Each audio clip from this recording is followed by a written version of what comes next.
Menteri Perdagangan Budi Santoso optimis kinerja ekspor Indonesia sepanjang tahun ini tetap positif di tengah hambatan perdagangan imbas konflik antara Iran, Amerika Serikat, dan Israel.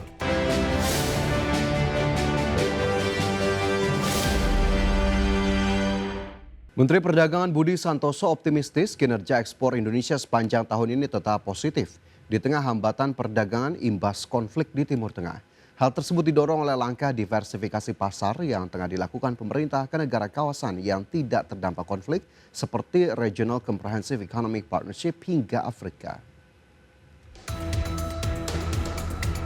Menteri Perdagangan Budi Santoso optimis kinerja ekspor Indonesia sepanjang tahun ini tetap positif di tengah hambatan perdagangan imbas konflik antara Iran, Amerika Serikat, dan Israel yang masih berlangsung hingga saat ini. Busan mengatakan hal tersebut didorong oleh langkah diversifikasi pasar yang tengah dilakukan pemerintah ke negara kawasan yang tidak terdampak konflik seperti Regional Comprehensive Economic Partnership atau RCEP hingga Afrika. Hal lain yang turut menggerek kinerja ekspor dalam negeri adalah harga komoditas seperti minyak kelapa sawit atau crude palm oil dan batu bara yang saat ini tengah melonjak tinggi ketimbang tahun sebelumnya. Kenaikan tersebut akan turut mendongkrak nilai ekspor lebih tinggi. Nah sekarang harga komoditas keduanya tahun ini kan mulai naik. Artinya kalau naik berarti ya nilai ekspor kita ya pasti meningkat. Ya pasti meningkat. Ya nanti mungkin kita konversi dengan biayanya. Tapi kalau negara-negara yang ekspor CPO kan tidak banyak juga ke Timur Tengah. Nah yang kedua, kita apa yang harus kita lakukan? Ya, yang pertama tadi salah satu optimisme kita bahwa ekspor tetap akan tumbuh, salah satu komoditas harganya akan naik. Yang kedua, salah satu solusinya adalah yang pertama itu diversifikasi pasar ekspor. Meski demikian, Mendak tetap menggarisbawahi dan mengkhawatirkan pertumbuhan ekspor akan melandai apabila eskalasi konflik bertahan cukup lama. Mendak berharap peran tersebut diharapkan dapat mereda dan memiliki solusi perdamaian yang positif. Seperti diketahui sepanjang tahun lalu ekspor dalam negeri ke kawasan Timur Tengah tercatat mencapai sekitar 9,87 miliar dolar Amerika Serikat atau mengambil porsi 3,49% dari total ekspor. Negara terbesar adalah Uni Emirat Arab yang mengambil porsi sekitar 40%.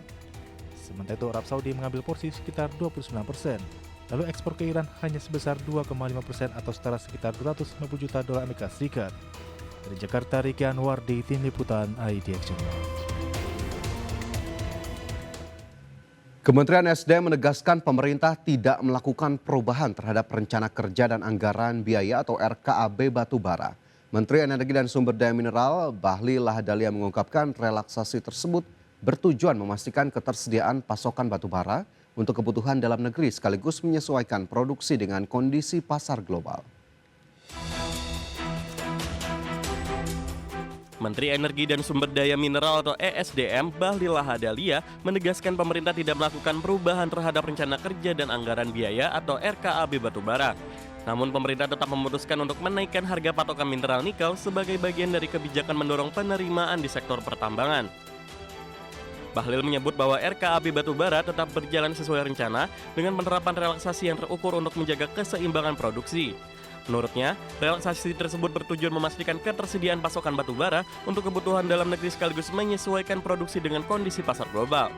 Pemerintah juga akan memperhatikan pergerakan harga komoditas, di mana produksi dapat ditingkatkan saat harga tinggi dan disesuaikan ketika harga menurun.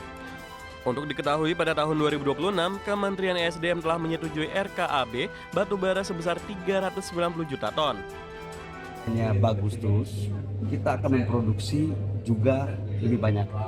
Tetapi kalau harganya turun, kita akan menyesuaikan dengan permintaan di pasar. Jadi supply and demand sebagai instrumen untuk menjaga keseimbangan. Sekali lagi saya katakan bahwa untuk RKAB batubara belum ada kebijakan baru dari Menteri SDM. Tadi juga kami sudah dapatkan, yang ada hanyalah relaksasi yang terkait. Tujuannya apa? Kita harus memprioritaskan kepentingan domestik kita. Kita ingin PLN kita semua harus ada, pupuk, kemudian industri-industri dalam negeri harus semua terpenuhi. Selain batubara, pemerintah juga akan menjaga keseimbangan pasokan dan permintaan pada komoditas nikel guna menjaga stabilitas harga.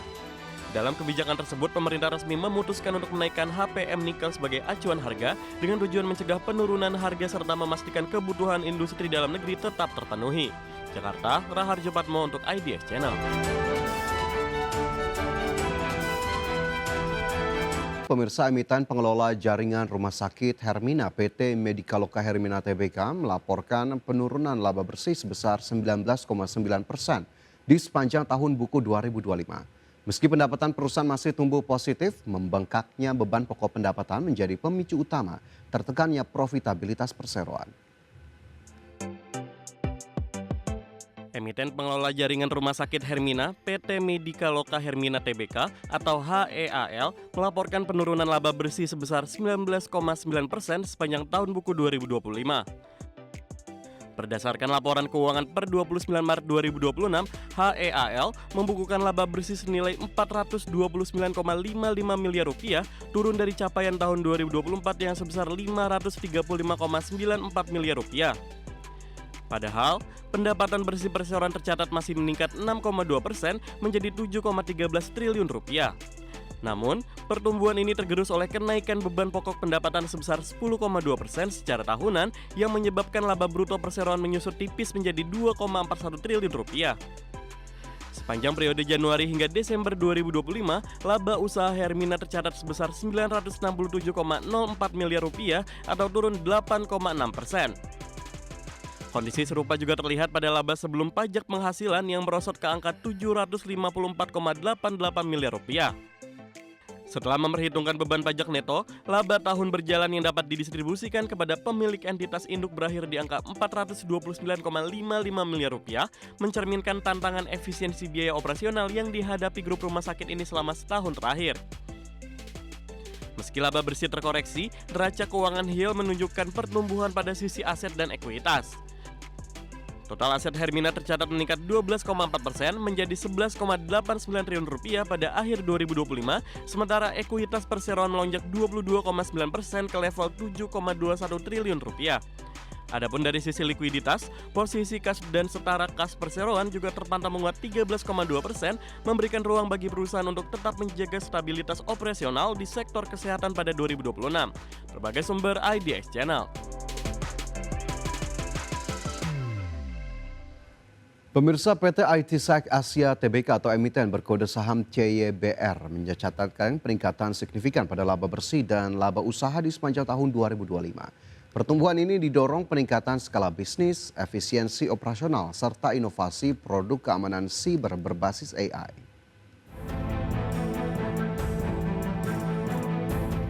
PT Itsek Asia Tbk atau emiten dengan kode saham CYBR mencatat laba bersih konsolidasi sebesar 64,4 miliar rupiah pada 2025. Meningkat signifikan dari 800 juta rupiah pada tahun sebelumnya. Perseroan juga mencatat laba usaha sebesar 92,5 miliar rupiah, berbalik dari rugi usaha 435 juta rupiah pada periode sebelumnya. Persero meluncurkan aplikasi keamanan cyber konsumen berbasis AI Intelebron Aman yang melalui kemitraan OEM dengan Infinix telah melampaui 100.000 unduhan dalam 1 bulan pertama. Selain itu, Intelibron Orion terus memperkuat layanan bagi segmen UKM melalui threat intelligence berbasis AI dan respon insiden secara real-time. Sepanjang 2025, belanja modal perseroan tercatat 27 miliar rupiah digunakan untuk pengembangan infrastruktur, teknologi, dan ekspansi operasional. Persero mencatat net debt to equity ratio sebesar 0,2 kali pada akhir 2025, membaik dibandingkan 1,13 kali pada awal periode.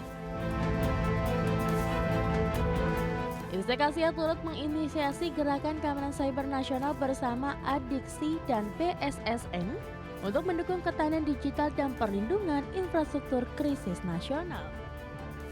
Layanan profesional dan manajer security service menjadi kontributor utama, serta operasi di Singapura memberikan kontribusi terhadap kinerja perseroan. Tim Liputan, IDX Channel. PT Buma International Group Tbk mencatatkan penurunan pendapatan dan rugi bersih di sepanjang tahun 2025. Kinerja tertekan penurunan volume dan kendala operasional, namun perseroan mulai menunjukkan perbaikan bertahap. PT Buma International Group Tbk atau emiten dengan kode saham DOIT mencatat pendapatan sebesar 1,48 miliar dolar Amerika pada 2025. Turun 16% dibandingkan periode sebelumnya akibat penurunan volume produksi. Volume overburden removal turun menjadi 439 juta BCM, sedangkan produksi batu bara menurun menjadi 84 juta ton sepanjang 2025.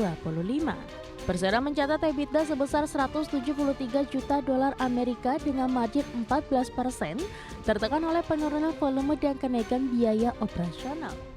DOIT mencatat rugi bersih sebesar 128 juta dolar Amerika dipengaruhi penurunan EBITDA serta penurunan nilai aset dan penyisihan piutang. Meski rugi, Persero mencatat arus kas bebas positif sebesar 8 juta dolar Amerika, membaik dari negatif 60 juta dolar Amerika pada periode sebelumnya. Sepanjang tahun kinerja operasional meningkat didukung disiplin biaya dan eksekusi yang lebih baik. EBITDA meningkat dari 14 juta dolar Amerika pada kuartal 1 menjadi 48 juta dolar Amerika pada kuartal 4 2025. Persero melakukan sejumlah inisiatif pendanaan termasuk fasilitas sindikasi 1 miliar dolar Amerika serta penerbitan sukuk dan obligasi untuk memperkuat struktur permodalan. Sepanjang 2025 hingga awal 2026, DOIT mengamankan sejumlah kontrak di Indonesia dan Australia serta terus mendukung diversifikasi di sektor mineral dan energi. Tim Liputan, IDX Channel.